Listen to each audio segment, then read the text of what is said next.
تو اللہ کے نبی صلی اللہ علیہ وسلم فرما رہے کہ مرد سے یہ بھی باز پرس ہوگی کہ گھریلو زندگی میں دینی حالت کیا ہے، خود نمازی ہے، تہجد گزار ہے، صدقہ خیرات کرنے والا ہے، بہت مبارک، لیکن گھر کی زندگی کا کیا حال ہے؟ آج یہ گھروں کی زندگی پہ غفلت کا نتیجہ ہے میرے عزیزو۔ بس اوقات ایک گھر سے دو زندگیاں اتنی متضاد نکلتی ہیں کہ آدمی کی عقلیں حیران ہو جاتی ہے کہ کیا یہ دونوں زندگیاں ایک گھر میں رہتی ہیں؟ باپ کا رخ کچھ اور ہے، بیٹا کا رنگ ہی کچھ اور ہے۔ اماں کی زندگی کیسی حیا والی ہے، بیٹی کا لباس ہی کچھ اور ہے۔ ایک ہی گھر سے دو زندگیاں اتنی متضاد نکلتی ہیں، حیرانگی ہوتی ہے یہ دونوں ایک گھر میں رہتے ہیں،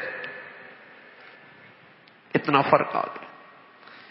اور یہ فاصلے کیوں بڑھ گئے؟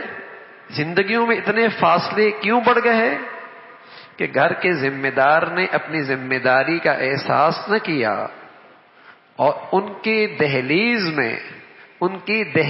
میں انہیں زندگی سکھانے والے بہت موجود ہیں۔ نیٹ موجود ہے، فیس بک موجود ہے، ہاں، یہ تیز رفتار میڈیا، ہاں، یہ ایک زندگی سکھا رہا ہوتا ہے۔ اگر گھر کے ذمہ دار نے اپنی ذمہ داری کا احساس نہ کیا تو انہیں زندگی سکھانے کے لیے تو دہلیز پہ بہت سارے لوگ موجود ہیں، وہ انہیں ایک زندگی سکھا رہے ہیں، بلکہ ان کی دانشگاہوں کے اندر بھی ایک خاص زندگی سکھائی جا رہی ہے۔ اب اماں کی زندگی کچھ اور ہے، اولاد کی زندگی کچھ اور ہے، ابا کا زندگی کچھ اور ہے، بیٹے کی زندگی کچھ اور ہے۔ اتنا تضاد ہے، لگتا ہی نہیں ہے یہ دونوں ایک گھر کے افراد ہیں، اتنا تضاد ہے، فاصلے بڑھ گئے۔ پہلے تبدیلیاں آتی تھی لیکن وہ 40 سال میں 50 سال میں آیا کرتی تھی، اس لیے کہ وہ دور تھا بیل گاڑیوں کا، اونٹ گاڑیوں کا، تو تبدیلیاں بھی بہت دیر سے آیا کرتی تھی۔ اب رفتار سواری کی راکٹ ہے، جہاز ہیں، ہوا کے دوش پہ سفر ہوتے ہیں، تو آنے والے فتنے، آنے والی تبدیلیاں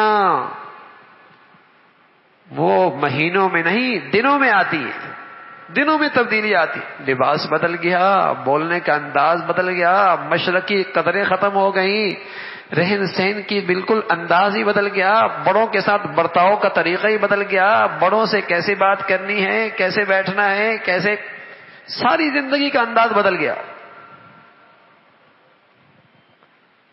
تو رسول اللہ صلی اللہ علیہ وسلم فرما رہا ہے گھروں کے اندر نیکی کو فروغ دو، اور گھر کے ذمہ دار کی ذمہ داری ہے اور ان سے یہ بارے میں پوچھ ہوگی۔